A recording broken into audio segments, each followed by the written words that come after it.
வெளியே மொறுன்னு உள்ள நல்ல மிருதுவா மதுரை ஃபேமஸ் மட்டன் கோலா உருண்டை எப்படி செய்யறதுன்னு பார்க்கலாம் வாங்க. மட்டன் கோலா உருண்டை பண்ணுறதுக்கு 250 கிராம் மட்டன் எடுத்துக்கிறேங்க. அது ஒரு ப்ரெஷர் குக்கரில் சேர்த்துட்டு 1/2 டீஸ்பூன் உப்பு, 1/2 டீஸ்பூன் மஞ்சள் தூள், 100 ml தண்ணி சேர்த்துட்டு மீடியம் ஃப்ளேமில் ஒரு விசில் விட்டுக்கோங்க. சிம்மரில் 15 நிமிஷம் வச்சு நல்லா மட்டனை வேக வச்சு எடுத்துக்கோங்க. இந்த சூப்பை குட்டீஸ்க்கு கொடுத்துடுங்க. இந்த மாதிரி தண்ணியெல்லாம் வடிச்சிட்டு கறி நல்லா ஆறுனதுக்கு அப்புறமா மிக்ஸி ஜாரில் சேர்த்துட்டு இந்த மாதிரி கொரப்பாக அரைச்சிக்கோங்க. இப்படி கையில் எடுத்து இப்படி பிடிச்சிங்கன்னா ஷேப் ஹோல்ட் ஆனுங்க, அந்த அளவுக்கு அரைச்சி எடுத்துக்கோங்க.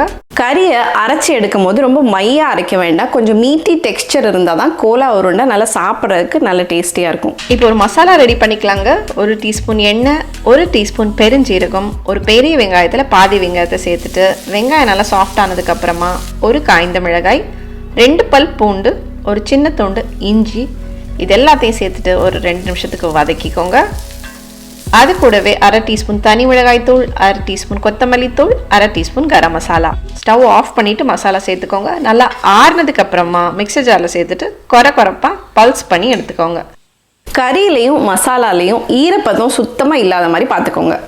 இந்த அரைச்சி வச்ச கறியோட இந்த மசாலாவை சேர்த்துக்கலாம். அது கூடவே பாதி பெரிய வெங்காயம், ஒரு கொத்து கருவேப்பிலையை பொடியாக நறுக்கிட்டு சேர்த்துக்கோங்க. பொடியாக நறுக்கின கொத்தமல்லி இலைகள், பட்டை, கிராம்பு, ஏலக்காய் தூள் 1/2 டீஸ்பூன் சேர்த்துருக்கிறேன். 1 டேபிள் ஸ்பூன் பொட்டுக்கடலை பொடி சேர்த்துருக்கிறேன். இது எல்லாத்தையும் சேர்த்துட்டு நல்லா கலந்து விடுங்க.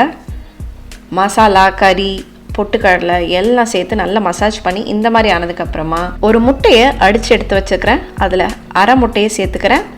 கொஞ்சமாக பிசைஞ்சு எடுத்துக்கோங்க. கொஞ்சமாக ஒரு சொட்டு கூட சேர்த்துருக்கிறேன். எல்லாம் ஒன்று சேர்ந்து நல்லா டைட்டான சப்பாத்தி மாவு மாதிரி வரணும்.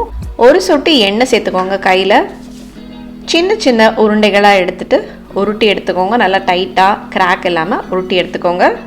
இந்த மாதிரி கோலா உருண்டைகளை பிடிச்சி வச்சுட்டு அதை ஒரு 10லேருந்து 15 நிமிஷம் ரெஸ்ட் பண்ணிவிட்டு அதுக்கப்புறமா எண்ணெயில் போட்டு பொரிச்சு எடுத்திங்கன்னா கோலா உருண்டை பிரியாமல் வரும். மொத்தமாக 1/4 கிலோ மட்டனில் 10 கோலா உருண்டைகள் கிடச்சிதுங்க. இந்த மாதிரி நல்லா டைட்டாக சின்ன உருண்டைகளை பிடிச்சி எடுத்து வச்சுக்கலாம். ஒரு பேனில் எண்ணெய் சேர்த்துக்கோங்க. பொரிச்சு எடுக்கிற அளவுக்கு நல்லா சூடானதுக்கப்புறம் மீடியம் ஃப்ளேமில் பொரிச்சு எடுத்துக்கோங்க.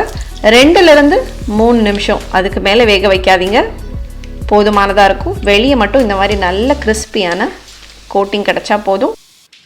உள்ள நல்லா சாஃப்டாக தான் இருக்கணும். ஃபைனலாக கோலா உருண்டைகளை மிதமான ஃப்ளேமில் பொரிச்சு எடுக்க வேண்டியது ரொம்ப அவசியம். மீதம் இருக்கிறதையும் பொரிச்சு எடுத்துக்கலாம். 2 நிமிஷத்தில் அட்டகாசமான கலரில் பிரமாதமான கமகமன் வாசத்தோட சூப்பராக ரெடி ஆகிடும். வாங்க இப்போ இதை டேஸ்ட் பண்ணி பார்த்துடலாம். பாருங்கள், வெளியே பர்ஃபெக்டாக குக் ஆகிருக்குது. உள்ளே பாருங்கள், அவ்வளோ சாஃப்டாக இருக்குது. நல்ல ஃப்ளேவர்ஃபுல்லாக அட்டகாசமான ஒரு மட்டன் கோலா உருண்டைங்க. பறக்குது சும்மா. நீங்களும் ட்ரை பண்ணிவிட்டு எப்படி இருந்தது மறக்காமல் சொல்லுங்கள். இந்த மதுரை ஃபேமஸ் கோலா உருண்டை ரெசிபியெல்லாம் ரசித்து பார்த்துருப்பீங்க நம்புகிறேன். இந்த ரெசிபியை கண்டிப்பாக ட்ரை பண்ணிவிட்டு உங்களுக்கு எவ்வளோ சாஃப்டாக வந்தது, எவ்வளோ மொறுமொறுப்பாக வந்ததுன்றதை கமெண்ட்ஸில் தெரியப்படுத்துங்க. மற்றும் ஒரு ரெசிபியோட அடுத்த வீடியோவில் மீண்டும் சந்திப்போம். நீங்களும் சமைக்கலாம்.